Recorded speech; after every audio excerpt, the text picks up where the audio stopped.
Hey everyone and welcome back to the Rugby League Bunker channel, and today I've got another NRL Fantasy video for you. With last week's video of my team going so well, our podcast co-host Ben thought it might be a good idea for me to review his team. Now every year, Ben and I don't really tell each other what our teams are, so that way we don't really accidentally copy each other or our ideas going into round one. But he's letting me come in, check out all of his players, give him a bit of a critique, and right off the bat, we actually have the exact same hooker. A lot of the time, we really are thinking over like the same wavelength, and we have very similar teams, but straight away, I didn't expect us both to have the same first player. Apasai Coruscant, as I said in the last video, if you haven't watched it already, he's a really great first choice hooker this year. He's so cheap, we know that he can do a job, he will be playing 80 minutes. There's so much upside to him, it is a crime not to take him this year. If you have anyone else in hooker penciled in right now, I really would take a think about putting in Coruscant instead and saving you some cash.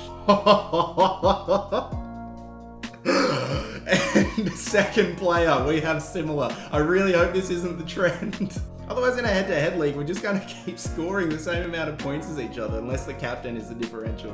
But Liam Knight, he's going to be a great prop for South Sydney. He's really cheap. Like Coruscant, his price is just going to surge. He could likely be a keeper for the whole year. I'd consider keeping him in the team as well. All right, finally, we have a difference in the team. That's a really smart move there by Ben. Me, and I think most other coaches are all going Payne Haas to go in prop, but he is 999k. With Parsi, you're getting a pretty reliable starting prop this year at 574k. He wasn't always a starter last year, so he will go up in price, and he should be getting you pretty reliable points as well. So it looks like Ben's strategy here is to save points for some other positions, but that's a really good tactic. I'm keen to see who he might pick as his captain.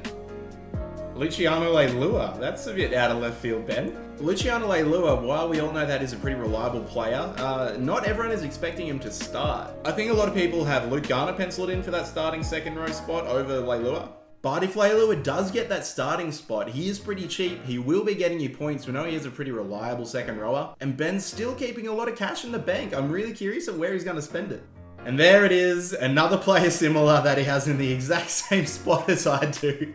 Jack Williams. I talked a lot about him in the last video, and if you haven't watched that video, definitely watch it. There's a link in the description. We know he's reliable. Ben might know a little bit more about him than I do. I think he has playing experience playing against him. But 3 from 5 of similar players. Ben, you need to get out of my head. Ooh. Cohen Hess, that is a big play. Cohen Hess, like 3 seasons ago, was tipped to be the next big thing. He had a pretty good fantasy season. And then from there, he's just dipped. As you can see, he's only 471k. Last year was a really disappointing season, and he hasn't really lived up to the potential that everyone thought he could when he first started playing for the Cowboys. Hess obviously won't be the second rower that's most relied on at the Cowboys. I mean, obviously they have Jason Taumalolo who's playing in the second row now. But if he still has a starting spot, then absolutely that's not a bad pick at all. Still saving that cash, I don't know what for. He clearly has a pretty different strategy to me, where I'm just all of the money straight into the forwards, be really top heavy and get those early points. Ben's playing it safe, and that might be a good tactic. If it plays out anything like our last season did, I'll be beating him for 3/4 of the season and then drop off. He'll have a big surge because he has all of the cash in the world, and he'll end up beating me. So, I mean, we'll see what happens. Oh, yeah, there's another one. The halfback of the year, Mitchell Moses. You have to go with him. I think he's the best halfback choice this year, personally. Him and Daly Cherry Evans are kind of head-to-head there. I'm backing Moses to replicate last year's form, and it looks like Ben is as well. He's going to be taking a lot of kicks. He's a goal kicker too. Out of everyone in his side, I would say he's probably the most captain material, but he still hasn't picked a captain. I'm not sure if he does in this footage that he sent to me or not, but Kyle Flanagan, that is a really good choice as well. I obviously went for a cheaper number 6 because I had Payne Haas in and obviously can't afford anyone after that. He's keeping his teammates consistently around 500k by a couple. I think Flanagan is a really good choice. We've seen his play at the Sharks. He's really confident on the ball. He hasn't played that much NRL, but he obviously backs himself enough to do a good job. Every time he came out for the Sharks, he's had a really good game. There's a reason that Trent Robinson has obviously picked him to come into the Roosters. He played really well in the World Club Challenge as well, with a couple of try assists. I think he will be pretty hands-on as a number 6 this year. That's not a bad pick at all. Surely Jerome Luai on the bench then, surely. And now as we move into the centres, the position this year that doesn't matter at all. This year with the centres, anyone could do anything. There's no fantastic picks like last year. Last year we had a lot of second rowers that were dual position as centres, so you just throw second rowers in there. This year, they're pretty much just all centers again. Apart from Will Hopewadi, there's none that you can really rely on to get you heaps of points. Maybe Zach Lomax while he plays in fullback. But at this point, really, you just throw someone cheap in there and save the money for somewhere else. And if you're someone who's throwing a lot of money into your centers, I really probably would advise looking at throwing that money into somewhere else. And for the second center, he has Jack Bird. I really like that pick as well, actually. He could play fullback this year. He did trial there. In the first couple of rounds last year, he had a couple of great scores, a lot of try assists, a lot of errors as well, but he was playing so well apart from his errors, they didn't really discount from his score too much. He was still putting up big numbers, and maybe he can do that again. I hope he does. All right, who have you got in fullback, Ben? Pap, the Pap, exactly where I have him as well.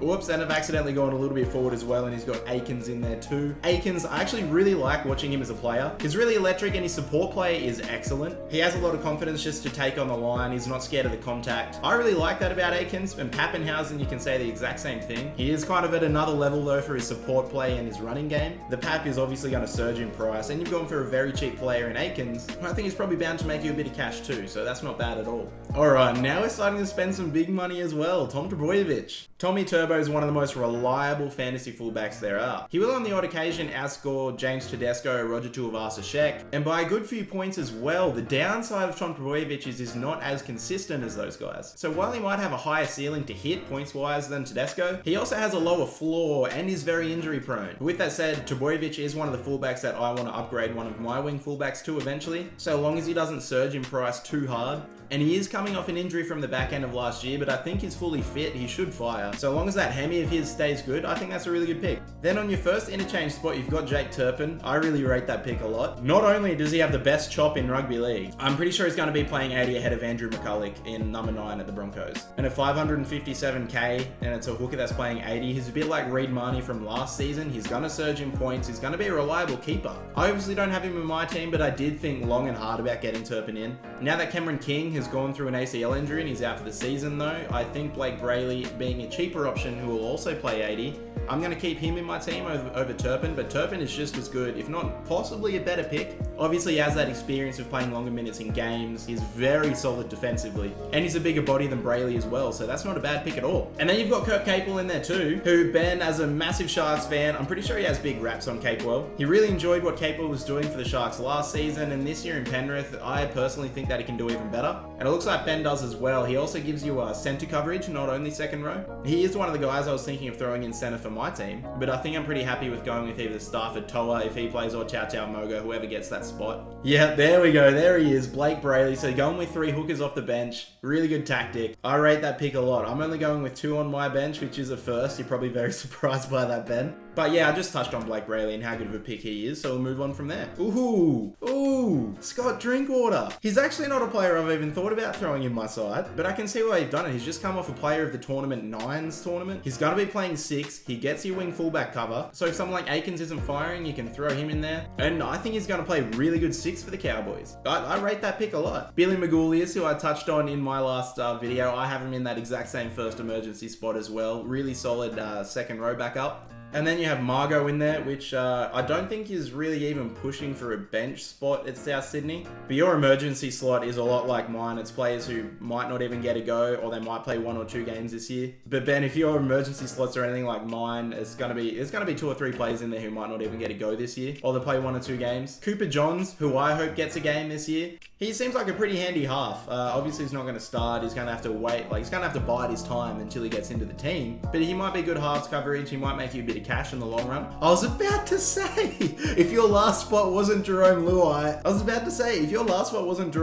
I would think you're going insane. Luai is the most obvious pick in fantasy this year. Maybe second to Coruscant. I think he's going to have a bigger year than putting him in your emergencies, but I suppose you don't know exactly how he's going to go, so throw him in your emergencies. You know he's going to make you cash while not sacrificing points. So that's not a bad tactic at all. Obviously, I have him starting on my team, but yeah, Jerome Luai is probably the most popular player in fantasy this year. So I can't help but notice, Ben, you still have 116k left of salary cap. You do play that long game really well, which a lot of guys who are watching, I don't know if you're like me, we just spend all your cash at once. But this tactic does pay off pretty well in the long run a lot of the time. So that might be a good tactic for some of you guys to keep in mind as well. Some of you more expensive guys who you're not too sure if they go well or not, maybe drop them down to someone a little bit cheaper and keep the cash. But I'm not going to do that. I'm going to risk it all and see how we go with Big Payne Haas. Overall though, Ben, I think that's a really good team. And if any of you guys want to join our league, it is a private league for any viewers of our videos or podcasts. The league code is in the description or on the screen now. We really want as many people in there as we can. It's an open format league. So if you think you have what it takes to beat either my side or Ben's side or Kaylin's side, who's also on our podcast, definitely jump in there and give it a go. We're really keen for this season. We play fantasy all the time. It's something we always look forward to. And if you're enjoying these fantasy videos, definitely give this video a like and leave a comment in the description saying that you're enjoying them. I'll keep them coming. This channel is definitely going to have a lot more stuff that isn't fantasy related talked about, but we figured just before this season starts, we might as well pump out a bit of fantasy content as we go. So if you enjoyed the video, guys, definitely give us a subscribe. We've got so much more rugby league content coming out for you. And we also have our podcast, the Rugby League Bunker Podcast, where we talk a fair bit of footy banter and a lot of in-depth analysis. We go over every game of the round, all of our favourite players, all of the news, rumours, and a bit of fantasy in it as well. So that's going to be coming out weekly as soon as round 1 kicks off, but we do have a few pre-season episodes for you to listen to too. And once again, thanks for watching, guys. I'll be on your screen soon with another video.